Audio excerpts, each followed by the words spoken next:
Hey, Chandler Bolt here, and joining me today is Rich Fettke. Rich is the author of his new book called The Wise Investor, a modern parable about creating financial freedom and living your best life.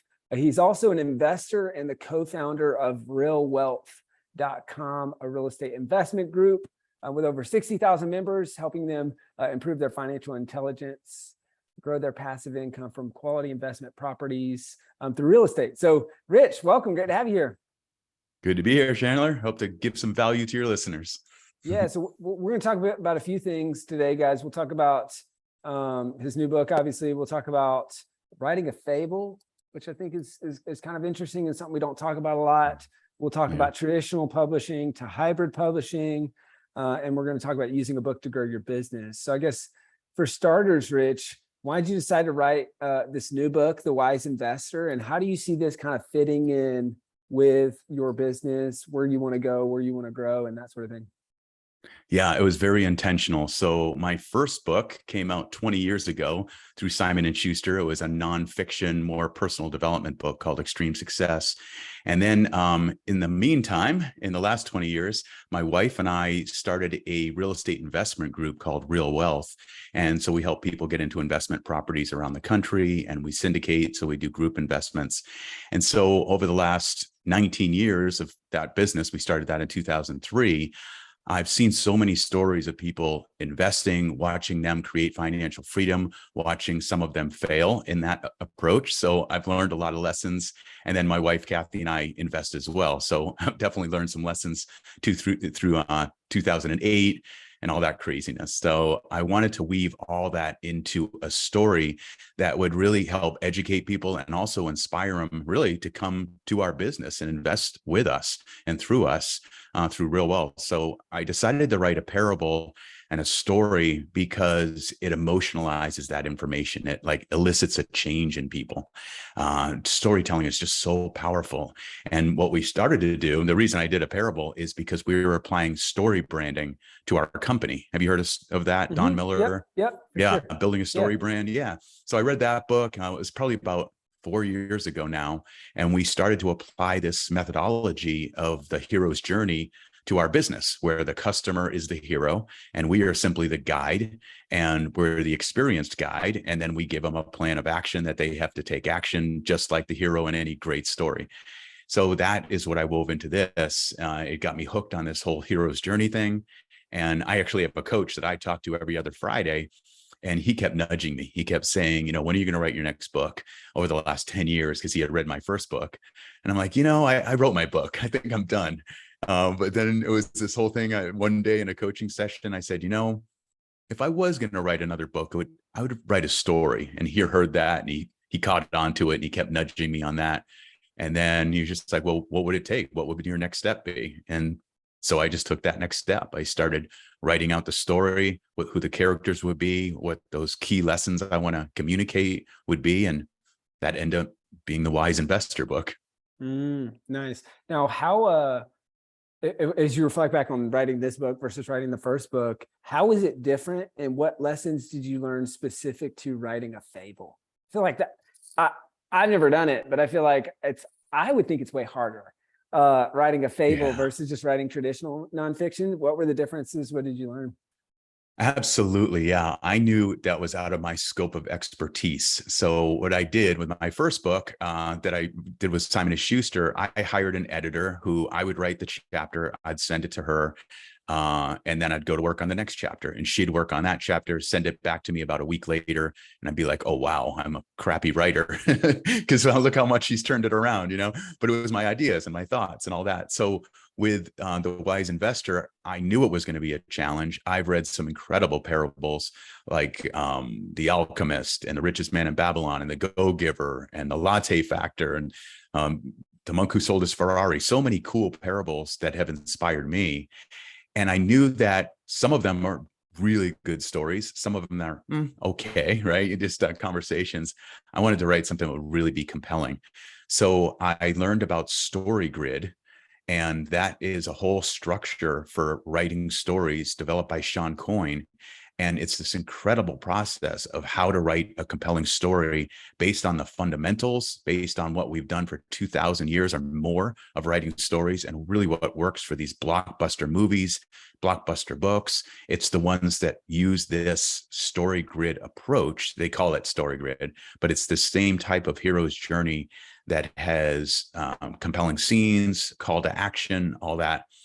So once I started to learn more about StoryGrid, I was like, okay, this is beyond my scope of expertise. So I hired a StoryGrid editor, a certified StoryGrid editor who is specialized in this.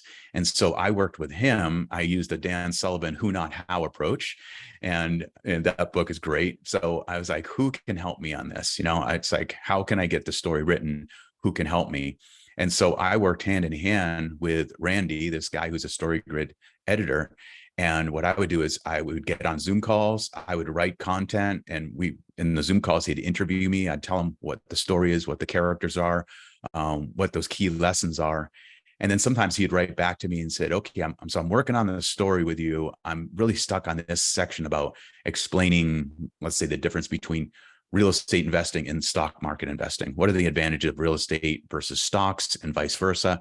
And so I'd write him maybe 5 pages on that. I'd send it to him, and he would take that and boil it down and take the essential key lessons from that and weave that into the story, into the conversation with the mentor and the protagonist. So it's a really cool, like, coactive process with him creating the story together.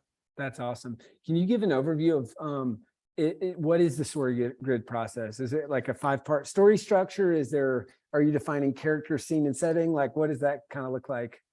All of that's built into it. Yeah, it's more like a 50-part thing. So it's actually, they have a whole spreadsheet, and you put the whole story into it. And it's like each chapter in my book is a scene. It's like a scene in a movie. So there's 22 chapters. Each one is a scene with an inciting incident. Something happens. There's the call to action in each scene. So each chapter is a mini story in itself. And it's just like these great things that we binge watch on Netflix or something. You get to the end of the show, and then it's like, oh man, I got to watch the next one. So that was the goal. And so that's the StoryGrid, is that type of process where it's a very methodical, well thought out process that you almost plug and play. And so you make sure, like, what is the inciting incident that's happening here? And you actually write it down. And then it's what does the protagonist want?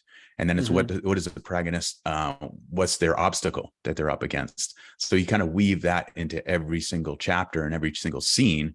And that all builds to an overall encompassing flow of the hero's journey of how it, of the story unfolds. So there's kind of micro stories on a per chapter basis that have maybe conflict or an inciting incident and the call to action, like the main lesson learned. And then those get weaved kind of into the overarching narrative. Is it kind of a singular story?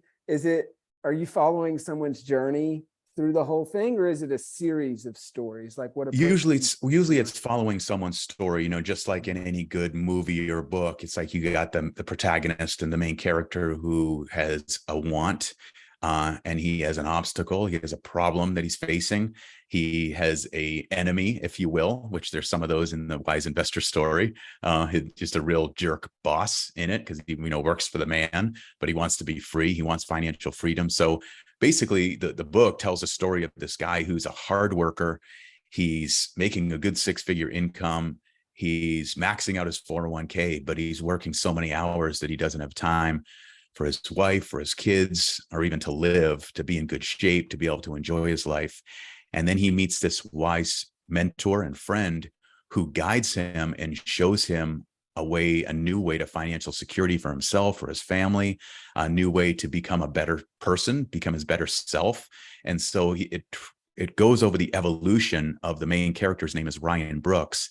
And it starts with him, up against it. He's really challenged, and he's lacking financial freedom. He's just trying to make ends meet and barely keeping up. He's not in good shape. He's not present with his wife and his kids.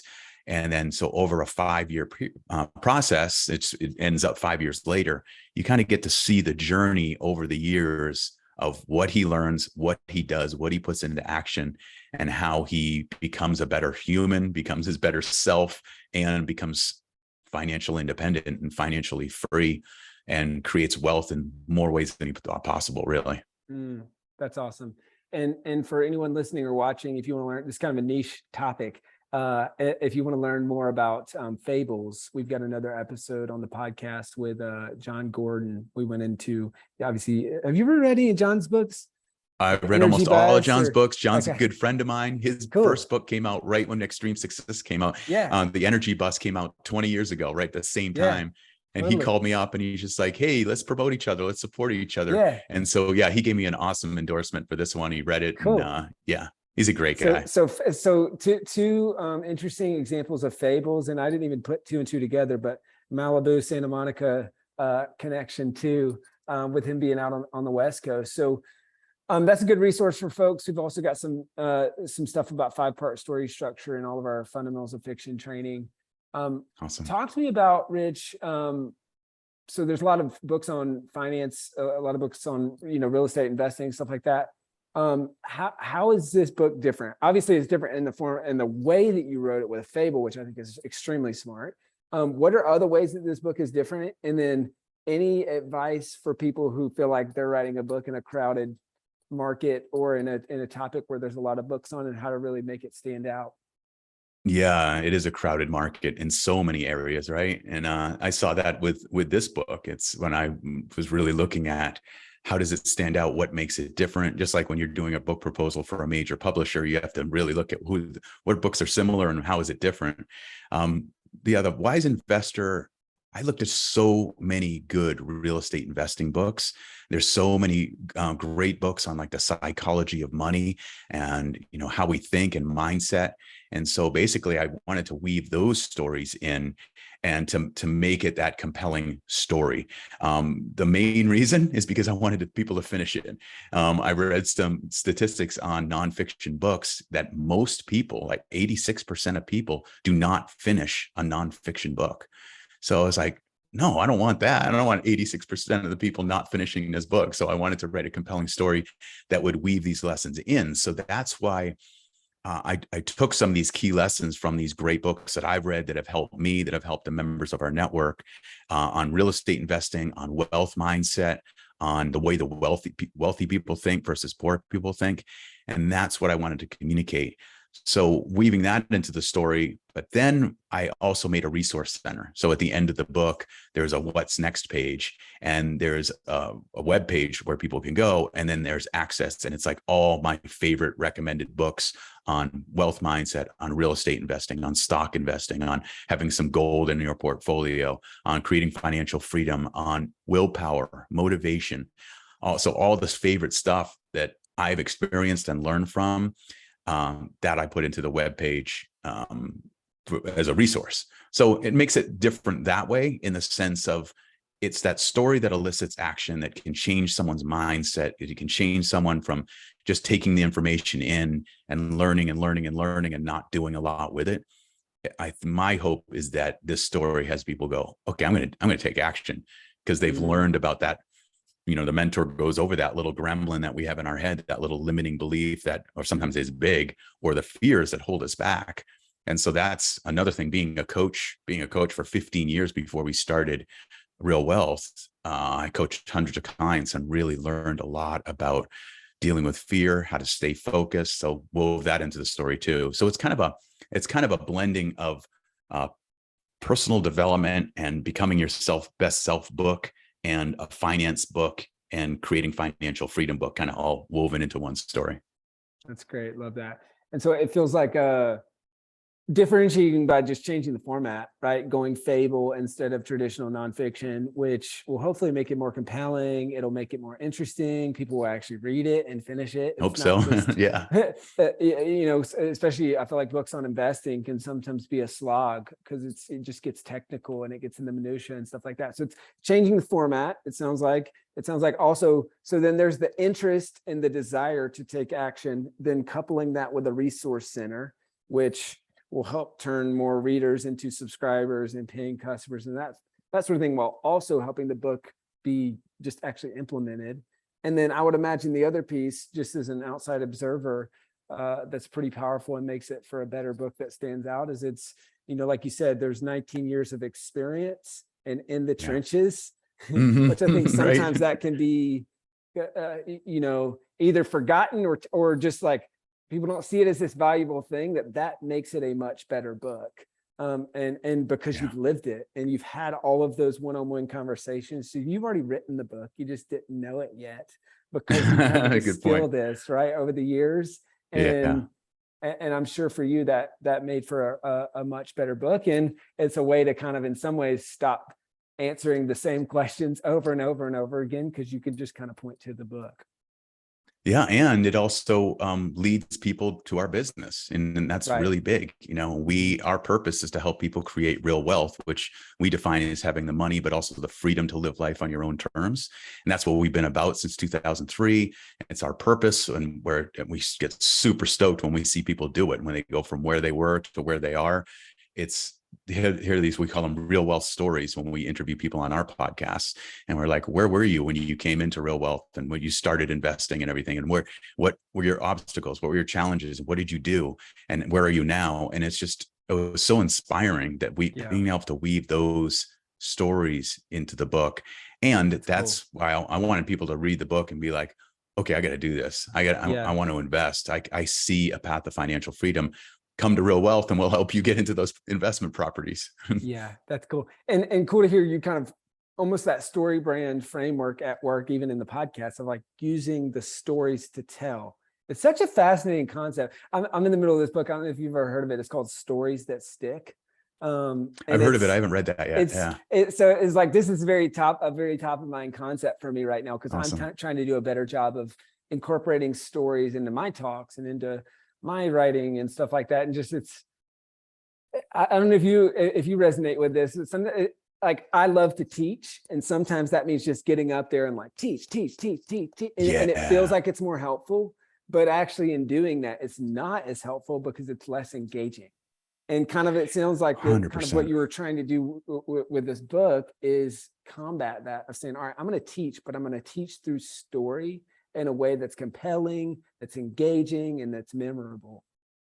Yeah, and that's a really good point. So I want to teach, and as a coach, what I learned in my certification to become a master certified coach was to educate, which comes from the word educo in Latin, which is to educe, to draw out. So as a coach, you're not a consultant, you're not a mentor, you're a coach. You help people get to where they want to go by drawing out the information from them, seeing the client as creative and resourceful. So I wove a lot of that into it. Even if I give a keynote speech, I'm coaching from the platform. I'm asking questions of the audience to draw out what's their inner guidance, what's their inner answers. What do they know? They know what's best for them. They're the expert in their own lives. So drawing out from them. So I weave a lot of that in, where the mentor is working with the protagonist and he's asking him these powerful questions. He even says, like, okay, I want you, don't answer this now. I want you to think about this. Think about it for a week. And next time we get together for our mentoring session, I want to know your answers. And then, so hopefully the reader sees themselves in the protagonist or in the protagonist's wife, and they go through the same type of process.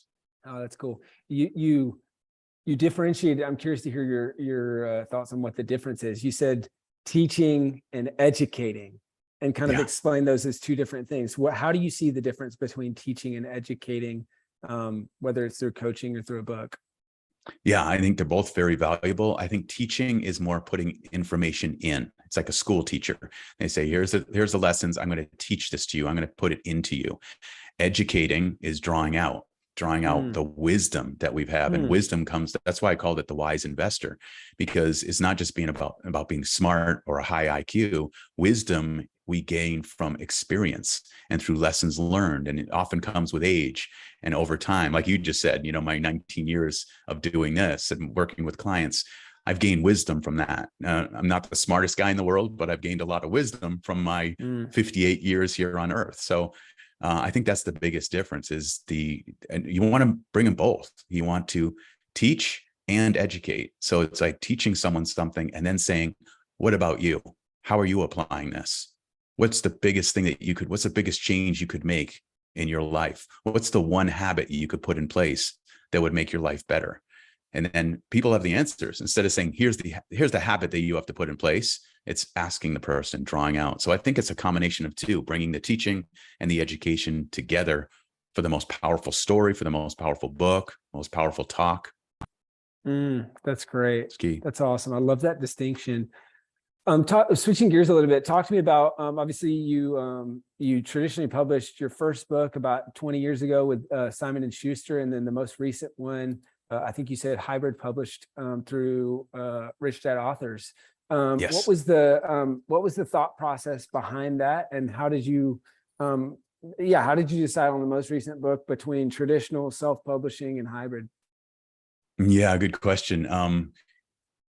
20 years ago, I had a thriving coaching practice. That was my main focus. I was starting to give more keynote speeches and all that. And I had so many people after I spoke saying, do you have a book? Do you have a book? They want to take you home in a sense.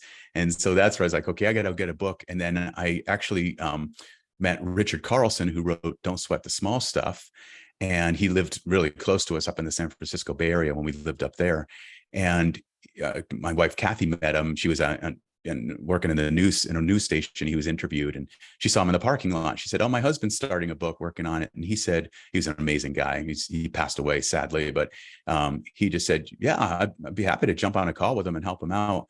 So he actually spent an hour on the phone with me, just answering all these questions. And his book has sold 35 million copies. So it's just amazing that he's such a giver. And basically what he said to me then was, what's the goal? What's the goal of this book? What are you wanting to do? And I'm like, I'm wanting to get me out there, get my voice out there, get my brand out there, to be well known. And I want to be hired by more meeting planners and speakers bureaus to give keynotes. That was my big passion. And so he said, yeah, doing the regular traditional big publisher route is going to be the best bet for you for what you're trying to do there. And it was. And I ended up getting a 6-figure book deal with Simon & Schuster. It was mind blowing. I didn't think I'd get that, but put a lot into that book proposal and all.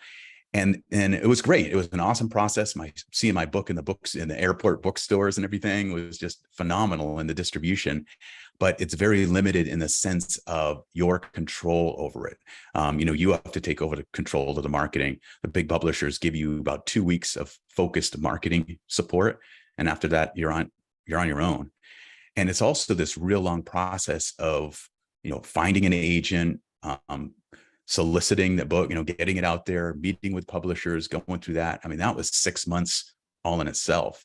So I wanted to get this book out there. I wanted to make it happen sooner.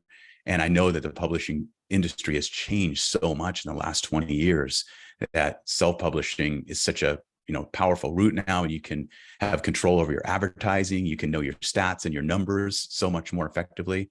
So I looked at self-publishing, and I was talking to my friend Kenny McElroy, who wrote like the ABCs of real estate investing. He's the Rich Dad advisor. And I said, hey, you wrote this parable. It's called The Return to Orchard Canyon. And I said, I loved it. It was a great story. How did you go about publishing that? How did you go about writing it? And he said, I published it through Rich Dad Advisors Press. That's who I'm with and all that. And so he connected me with them. And I found out that they have a hybrid publishing model where the author pays for the printing and does all the writing, doesn't get in advance. But what you do is you just share proceeds with them as a split, more favorable to the author, but they have the distribution and the reach. And it also allowed me to have Robert Kiyosaki read the book and write the forward for me. So having Robert Kiyosaki write the forward is another plus. But that hybrid publishing model is cool. So it's like you have this experienced publisher with distribution. They work with Ingram. They work with Hachette Audio, which is one of the big 5 publishers out there. And so they were the connection to this big distribution and sales system. But I didn't have to go through the gauntlet with a book proposal and all these things. So it was kind of like, for me, it was the perfect fit. The hybrid model was great for this book. That's interesting. And so it sounds like it's a faster process. So you didn't have to go through, the dog and pony show, shopping publishers and doing the full, book proposal and all that. So you save some time on that. I think you said it's no advance, and then you cover the printing cost, but then they're unlocking distribution. So you've got some components which more mirror self-publishing. You've got some components which more mirror traditional publishing. So they're unlocking distribution and high-end distribution to people that are your ideal customers for your business. So I feel like that piece makes a lot of sense. And then you said it's a similar, it's a royalty split, but more advantageous basically than going traditional publishing route. So you get, it's not as good probably as self-published, but it's definitely better than traditional publishing. So hence the word hybrid, I guess. Is it kind of living in that middle? Is that kind of how you looked at making that decision? And then obviously, you nailed it. You nailed it. That's Kiyosaki exactly it. Yeah. And they have a sales team, that gets the book out there, that, contacts libraries and bookstores. And they even said, we can get your book in the airport bookstores as well. So things that you can't do usually can't do as a self-published author. You can if you have, a bestseller that just takes off as a self-published book, but usually like getting started with a self-published book. And we've done that. My wife's book is self-published through KDP, through Amazon, and that's been great. She's had a lot of good sales and everything, but it just doesn't have the same, you have to really promote it yourself. So if you're an author and you're not a big extrovert and you don't have a big platform or a big database, sometimes a hybrid model is a little bit more effective. Yeah, that's awesome. Thanks for breaking that down. Guys, if you want to, I've had Robert Kiyosaki on the show. So if you want to hear from him on how he's published, and it was a really fun interview. He's sold over, I think like you said, over 30 or 40 million copies of Rich Dad and it's unbelievable. Rich Dad, Poor Dad. And then I've got the board game right over there. Cash flow game. We talk about like turning that into kind of a whole brand and a business and all that stuff.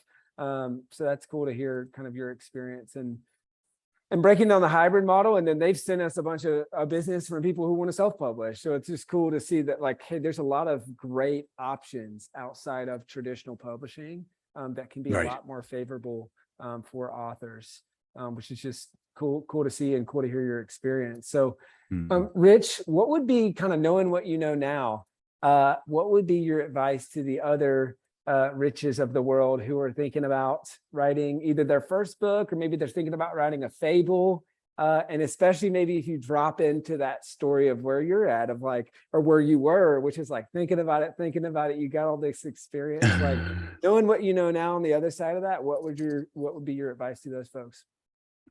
A couple things. I would say get started, obviously.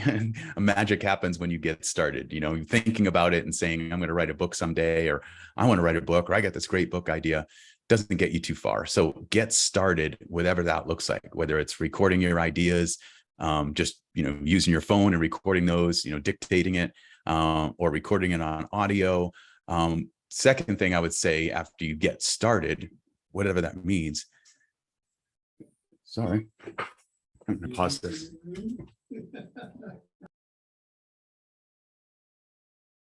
Yeah, and then the next thing I would say is look at getting support. The who, not how approach. Like I mentioned that earlier, Dan Sullivan's great book, Who, Not How. It's really look at who can help me here. So I have this nasty editor gremlin when I start writing, and it's like, has me rewrite, and it's like, that's not good, or is that where the comma is supposed to go, or all this stuff. And so the smartest move I made for my first book and this book was hiring an expert writer. And you can find them everywhere, expert editor. And so teaming up with that person and then getting your ideas and just doing a brain dump and write, and then send it to that editor. And then they will help you craft it. And then you learn from that process. It's like I said in that first book, I'd write a chapter and then I'd get it back a week later from my editor and be like, oh, she took what I was saying. I was doing this story leading up, like I was telling a skydiving story. I was like, I went out to the drop zone. I met my jump master and everything. And she takes it. And at the end, it's like, and I got to the edge of this plane. I was about to jump. And there was this thing where I almost died. I got, couldn't find my ripcord. But she takes that scene and she's like, I stood at this brink for one reason. I wanted to overcome the fear of jumping out of an airplane at 14,000 feet. I took a deep breath. And so it's like, I'm like, oh, wow. Okay. It's like, for me, is not a great writer. And just seeing how she just took that scene and chopped it and moved and put the compelling opening scene in the beginning. That's a huge one. So you can learn from that, learn from someone who's a great writer. Yeah, that's great. Those, Well, Rich, those would be the case. this has been great, man. So fun hearing your perspective on all this stuff. Where can people go? So the new book is The Wise Investor. Where can people go to buy the book and to find out more about you and your business and all that good stuff? Yeah, thanks. It's on Amazon. It's on all major booksellers right now as a Kindle and an ebook. So yeah, The Wise Investors. It's all over Amazon. It's actually been on the bestseller list since it came out 3 months ago. I'm really stoked on that top 100. That's awesome. Moving up between position 2 down to goes to 89. I'm like, no, and then it goes back up again. So anyway, it's all over Amazon, and the hardcover and the audiobook come out in August. And I narrated the audiobook, which is a fun challenge with a story and 10 different characters, but that was cool. So that's out. And then to reach me or to learn more about our company or even more about the book, is really simple. It's just realwealth.com. Awesome. Well, hey guys, by the time you're watching or listening to this, the audiobook has probably come out. Awesome. So check out the audiobook or whatever format you like. The Wise Investor, anywhere books are sold, or you can check out the business at realwealth.com. Rich, you're the man. Appreciate you. Thank you. Good to be here.